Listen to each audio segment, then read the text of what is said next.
அதிமுகவை தவிர அண்ணாவின் பிறந்த நாளை கொண்டாடுவதற்கு யாருக்கும் அருகதை இல்லை எனவும், அண்ணா பிறந்த நாளை கொண்டாடுவதற்கு அனைத்து உரிமையும் அதிமுகவிற்கு தான் உள்ளது என அதிமுக முன்னாள் அமைச்சர் செல்லூர் ராஜு பேசியுள்ளார்.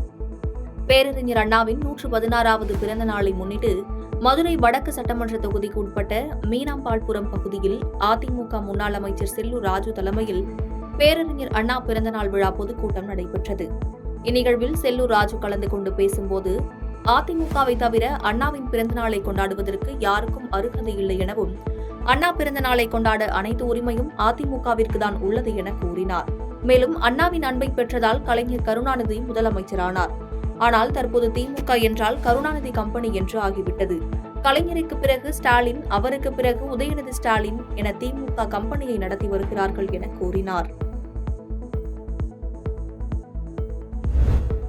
தேனி மாவட்டம் பெரியகுளத்தில் முன்னாள் முதல்வர் ஓ பன்னீர்செல்வம் சிவபெருமான் சிலை வைத்து சிறப்பு பூஜையில் ஈடுபட்டு வழிபாடு நடத்தினார்.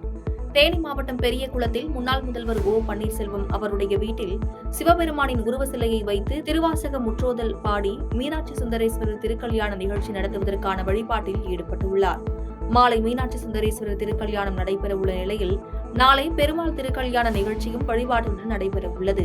இன்று நடைபெறும் திருவாசக பாடல் முற்றோதல் நிகழ்ச்சியில் 200க்கும் மேற்பட்ட சிவனடியார்கள், பக்தர்கள் மற்றும் பொதுமக்கள் பங்கேற்று திருவாசக பாடல்களை பாடி வருகின்றனர். ராமநாதபுரம் தனியார் திருமண மண்டபத்தில் நாம் தமிழர் கட்சி சார்பில் மாவட்ட கலந்தாய்வு கூட்டம் நடைபெற்றது.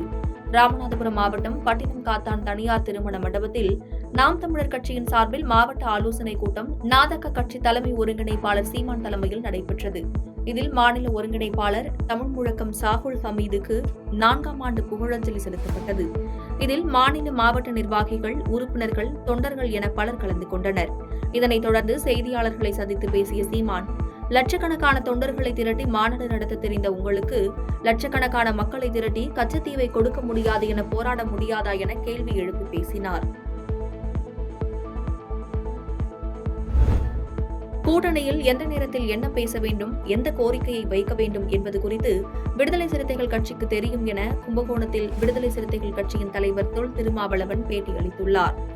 தஞ்சாவூர் மாவட்டம் கும்பகோணம் அருகே விடுதலை சிறுத்தைகள் கட்சியின் விவசாயிகள் பாதுகாப்பு இயக்கத்தின் மாநில பொருளாளர் இல்ல விழாவிற்கு விடுதலை சிறுத்தைகள் கட்சியின் தலைவர் தொல் திருமாவளவன் வருகை தந்தார்.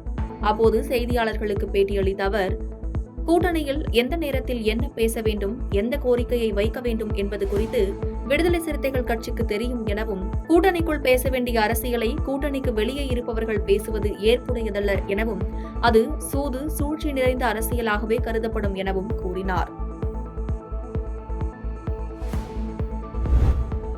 கன்னியாகுமரியிலிருந்து காஷ்மீர் வரை நடந்து சென்று இந்தியா என் குடும்பம் என கூறியவர் எப்படி ஆன்டி இந்தியனாக இருக்க முடியும் என அகில இந்திய காங்கிரஸ் கட்சியின் தமிழ்நாடு மற்றும் பாண்டிச்சேரி மேலிட பொறுப்பாளர் பேசியுள்ளார்.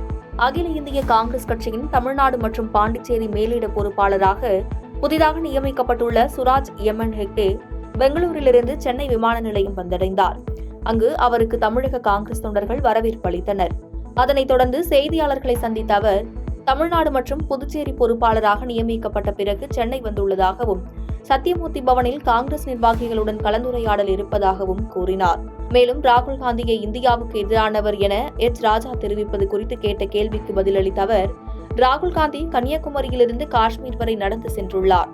அது மட்டுமின்றி அனைவரும் ஒரே குடும்பம் என கூறுகிற அவர் எப்படி இந்தியாவிற்கு எதிரானவராக இருக்க முடியும் என கேள்வி எழுப்பினார். காஞ்சிபுரத்தில் தாமோ அன்பரசன் துணை முதல்வராக விளையாட்டுத்துறை அமைச்சர் ஓரிரு நாளில் அறிவிக்கப்படலாம் என பேட்டியளித்துள்ளார். காஞ்சிபுரம் தெற்கு மற்றும் வடக்கு மாவட்டம் சார்பில் திமுக முப்பெரும் பவள விழா காஞ்சிபுரத்தில் வரும் 28ஆம் தேதி நடைபெற உள்ளது. இதனைத் தொடர்ந்து காஞ்சிபுரம் பச்சையப்பன் ஆடவர் கல்லூரி மைதானத்தில் நடைபெற உள்ள இந்த விழாவில் திமுக கூட்டணியில் உள்ள அனைத்து முன்னணி தலைவர்களும் பங்கேற்க உள்ளனர்.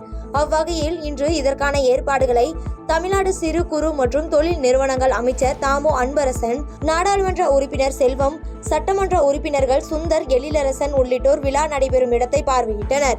இதனைத் தொடர்ந்து செய்தியாளர்களை சந்தித்த அமைச்சர் அன்பரசன், இதனைத் தொடர்ந்து விளையாட்டுத்துறை அமைச்சர் துணை முதல்வராக வாய்ப்பு உள்ளதாகவும், இன்னும் ஓரிரு நாட்களில் அல்லது 10 நாட்களுக்குள் இது குறித்த அறிவிப்பு வெளியாகும் என தெரிவித்தார்.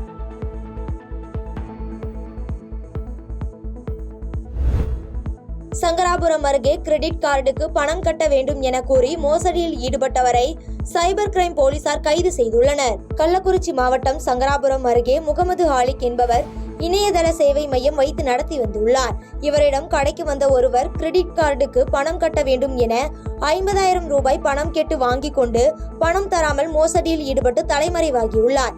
இது குறித்து கள்ளக்குறிச்சி சைபர் கிரைம் போலீசாரிடம் பணத்தை இழந்த முகமது ஆலிக் புகார் அளித்துள்ளார். இப்புகாரின் அடிப்படையில் போலீசார் தீவிர விசாரணை மேற்கொண்டு வந்த நிலையில் மோசடியில் ஈடுபட்டவர் திருவண்ணாமலை மாவட்டத்தைச் சேர்ந்த சுரேஷ் என்பது தெரியவந்தது. மேலும் அவரிடம் விசாரணை மேற்கொண்டதில் இதேபோல் சங்கராபுரம் அருகே உள்ள மூரார்பாளையம் கிராமத்தைச் சேர்ந்த அஞ்சலை என்பவரிடம் 50,000 ரூபாய் பணத்தை ஏமாற்றியது தெரியவந்தது. இதனையடுத்து அவரை கைது செய்து நீதிமன்றத்தில் ஆஜர்படுத்தி கடலூர் மத்திய சிறையில் அடைத்தனர். திருச்சியில் மனைவியை கொலை முயற்சி செய்ய முயன்ற ஓய்வு பெற்ற ரயில்வே ஊழியருக்கு 7 வருட சிறையை நீதிமன்றம் அறிவித்துள்ளது. கடந்த சில வருடங்களுக்கு முன்பு அரசு மருத்துவமனை காவல் நிலைய பகுதியில் தனது மனைவியை அரிவாளால் வெட்டி கொலை செய்ய முயற்சி செய்ததாக பெறப்பட்ட புகாரின் பேரில் வழக்கு பதிவு செய்து ஸ்ரீரங்கம் கண்டித்தெருவை சேர்ந்த ஓய்வு பெற்ற ரயில்வே ஊழியர் சுரேஷ் காவல்துறையினர் கைது செய்தனர். மேலும் இது குறித்த வழக்கு திருச்சி நீதிமன்றத்தில் நடைபெற்று வந்தது. இதனைத் தொடர்ந்து திருச்சி மாவட்ட தலைமை குற்றவியல் நீதிமன்ற நீதிபதி சுரேஷிற்கு 7 ஆண்டுகள் சிறை தண்டனையும் 11,500 ரூபாய் அபராதமும் மேலும் பாதிக்கப்பட்ட பெண்ணுக்கு 50,000 ரூபாய் நிவாரணத் தொகை வழங்க வேண்டும் என்று தீர்ப்பு வழங்கி திருச்சி மத்திய சிறையில் அடைத்தனர். அதிமுகவிற்கு அழைப்பு கொடுத்ததில் எந்த தவறும் இல்லை எனவும் மதுவை ஒழிக்க அனைவரும் சேர்ந்து செயல்படுவதில் என்ன தவறு என்று திருமாவளவன் பேசியுள்ளார். சேலத்தில் விடுதலை சிறுத்தைகள் கட்சியின் மது மற்றும் போதைப்பொருள் ஒழிப்பு மகளிர் மாநாட்டையொட்டி மேற்கு மண்டல நிர்வாகிகள் கலந்தாய்வு கூட்டம் நடைபெற்றது. இதில் அக்கட்சியின் தலைவர் திருமாவளவன் கலந்து கொண்டு சிறப்புரையாற்றினார். இதில் பேசிய அவர், தமிழகம் முழுவதும் மிகப்பெரிய எதிர்பார்ப்பையும் விவாதத்தையும் விசிகாவின் மது ஒழிப்பு மாநாடு ஏற்படுத்தி உள்ளது என்றும் மது ஒழிப்பின் தேவை குறித்த உரையாடல் விரிவாக அனைத்து தளங்களிலும் நடைபெற்று கொண்டிருக்கிறது என்றும் பேசினார். மேலும் பேசிய அவர், அதிமுகவிற்கு அழைப்பு கொடுத்ததில் எந்த தவறும் இல்லை எனவும் மதுவை ஒழிக்க அனைவரும் சேர்ந்து செயல்படுவதில் என்ன தவறு என்றும் பேசியுள்ளார். தூத்துக்குடியில் பெண் குழந்தைகளை காப்போம் என்ற விழிப்புணர்வு பேரணியை அமைச்சர் கீதா ஜீவன் துவக்கி வைத்தார். தூத்துக்குடியில் சமூக நலன் மற்றும் மகளிர் உரிமை தொகை சார்பில் காமராஜ் பெண்கள் கல்லூரியில் இருந்து பெண் குழந்தைகளை காப்போம், பெண் குழந்தைகளுக்கு கற்பிப்போம் என்ற விழிப்புணர்வு பேரணி நடைபெற்றது. இதில் சமூக நலன் மற்றும் மகளிர் உரிமைத்துறை அமைச்சர் கீதா ஜீவன் கலந்து கொண்டு துவக்கி வைத்தார்.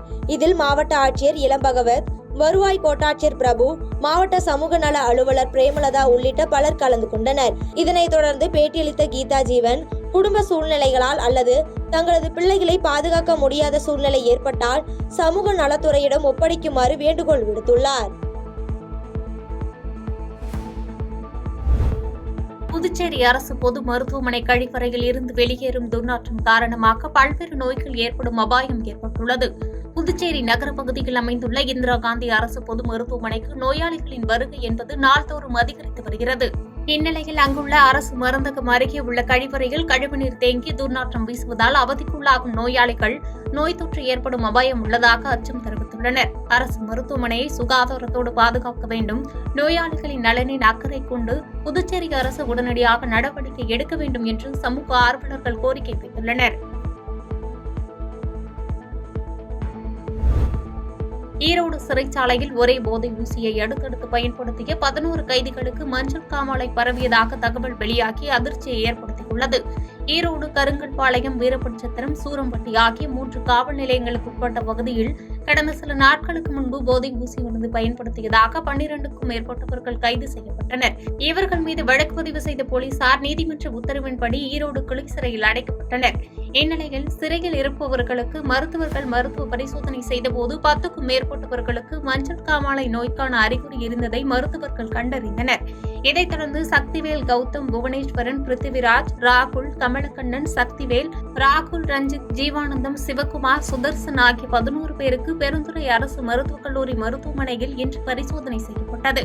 ஒரே போதை ஊசியை அடுத்தடுத்த நபர்கள் பயன்படுத்தும் பொழுது ஒருவருக்கு மஞ்சள் காமாலை நோய் பாதிப்பு இருந்தால் அந்த நபருக்கு செலுத்தப்பட்ட ஊசியை அடுத்தடுத்த நபர்களுக்கு செலுத்தும் பொழுது அவர்களுக்கும் அதன் கிருமிகள் பரவும் என்று கூறப்படும் நிலையில் இரத்த பரிசோதனை முடிவுகள் தெரிந்த பின்னரே அதற்கான சிகிச்சைகள் தொடங்கும் என தகவல் வெளியாகியுள்ளது. சென்னை துறைப்பாக்கத்தில் இளம்பெண் துண்டு துண்டாக வெட்டி சூட்கேஸில் வைத்த நபர் போலீசாரால் கைது செய்யப்பட்டார். சென்னை OMR சாலை துறைப்பாக்கத்தில் உள்ள குமரன்குடில் தெருவில் உள்ள தெருமுனையில் பெட்டியில் இளம்பெண்ணின் சடலம் இருப்பதாக துறைப்பாக்கம் காவல் நிலையத்திற்கு தகவல் கிடைத்தது.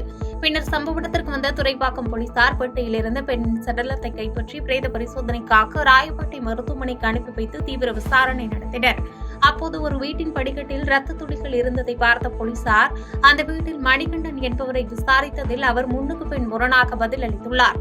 அவரை தீவிர விசாரணைக்காக அழைத்து சென்று விசாரித்த போது அவர் சிவகங்கை மாவட்டத்தை சேர்ந்த மணிகண்டன் என்பதும் இவர் துறைப்பாக்கத்தில் உள்ள தனது அக்கா வீட்டில் தங்கி வேலை தேடி வந்ததும் தெரியவந்தது. மேலும் மணிகண்டனின் அக்கா மற்றும் குடும்பத்தார் வெளியூர் சென்ற நிலையில் இவர் பாலியல் தொழிலில் ஈடுபடும் மணலியை சேர்ந்த தீபா என்ற பெண்ணை தனது அக்கா வீட்டிற்கு வரவழைத்து உடலுறவில் ஈடுபட்டுள்ளார். பின்னர் அப்பெண் அதிகமாக பணம் கேட்ட நிலையில் வாக்குவாதம் ஏற்பட்டு அப்பெண்ணை கத்தியால் தலையில் தாக்கியுள்ளார். இதில் மயங்கி விழுந்த அந்த பெண்ணை கத்தியால் வெட்டி மடக்கி பெட்டியில் வைத்து ஆள் நடமாட்டம் இல்லாத குமரன்குடில் தெருமுனையில் வைத்துவிட்டு தனது வீட்டில் சென்று படுத்து உறங்கியுள்ளார். தனது வீட்டில் சென்று படுத்துவிட்டதாக மணிகண்டன் போலீஸ் விசாரணையில் தெரிவித்துள்ளார். பின்னர் அவர் மீது வழக்கு பதிவு செய்து போலீசார் தீவிர விசாரணை நடத்தி வருகின்றனர். சென்னை தலைமைச் செயலகத்தில் இந்தியாவிற்கான ஆஸ்திரேலிய தூதர் MS சிலைஜாக்கி தமிழ்நாடு சுகாதாரம் மற்றும் மக்கள் நல்வாழ்வுத்துறை அமைச்சர் மா. சுப்பிரமணியன் அவர்களை சந்தித்தார். சந்திப்பில் ஆஸ்திரேலிய இந்தியா மருத்துவ கட்டமைப்புகள் மற்றும் வளர்ச்சிப் பணிகள் குறித்து ஆலோசனை செய்தனர். பின்னர் செய்தியாளர்களை சந்தித்த அமைச்சர் மா. சுப்பிரமணியன் சிலைஜாக்கி உடனான சந்திப்பில் பல்வேறு விதமான மருத்துவ வளர்ச்சிப் பணிகள் குறித்து ஆலோசனை செய்ததாகவும் நேரில் வந்து ஆஸ்திரேலியாவில் நடைபெறும் சிகிச்சை முறைகளை காண நேரில் அழைப்பு கொடுத்ததாக தெரிவித்தார். தொடர்ந்து பேசிய ஆஸ்திரேலிய தூதர் சிலைஜாக்கி பல நல்ல திட்டங்களை கொண்டுவர இணைந்து செயல்பட தயாராக உள்ளதாக தெரிவித்தார். ராமநாதபுரம் மக்களவை உறுப்பினர் நவாஸ்கனி தமிழ்நாடு வக்ஃபு வாரிய தலைவராக தேர்வு செய்யப்பட்டதைத் தொடர்ந்து முதலமைச்சரை நேரில் சந்தித்து வாழ்த்து பெற்றார். இந்திய யூனியன் முஸ்லீம் லீக் மாநில துணைத் தலைவரும் ராமநாதபுரம் நாடாளுமன்ற உறுப்பினருமான K. நவாஸ்கனி வக்ஃபு வாரிய புதிய தலைவராக தேர்ந்தெடுக்கப்பட்டுள்ளதை அடுத்து சென்னை தலைமைச் செயலகத்தில் தமிழக முதலமைச்சர் மு. க. ஸ்டாலினை சந்தித்து வாழ்த்து பெற்ற பின் சிறுபான்மை நலத்துறை மற்றும் வெளிநாடு வாழ் தமிழர் நலத்துறை அமைச்சர் செஞ்சி மஸ்தானை சந்தித்துள்ளார். இதுகுறித்து செய்தியாளர்களை சந்தித்த அமைச்சர் செஞ்சி மஸ்தான் தமிழ்நாடு முதலமைச்சர் ஆலோசனை பேரில் தமிழ்நாடு வக்ஃபு வாரியத்திற்கு புதிய தலைவராக ராமநாதபுரம் நாடாளுமன்ற உறுப்பினர் நவாஸ்கனி, 2 நாடாளுமன்ற 2 சட்டமன்ற உறுப்பினர்கள், பெண்கள் 2 பேர் உள்ளிட்ட அனைத்து உறுப்பினர்களும் ஏகமனதாக தேர்ந்தெடுக்கப்பட்டுள்ளதாக தெரிவித்தார். பாதகம் செய்பவரை கண்டால் நாம் பயங்கொள்ளலாகாது பாப்பா, மோதி மிதித்து விடு பாப்பா, அவர் முகத்தில் உமிழ்ந்து விடு பாப்பா. அண்மை செய்திகளை உடனுக்குடன் தெரிந்து கொள்ள இணைந்திருங்கள் எம் நாடு தொலைக்காட்சியுடன்.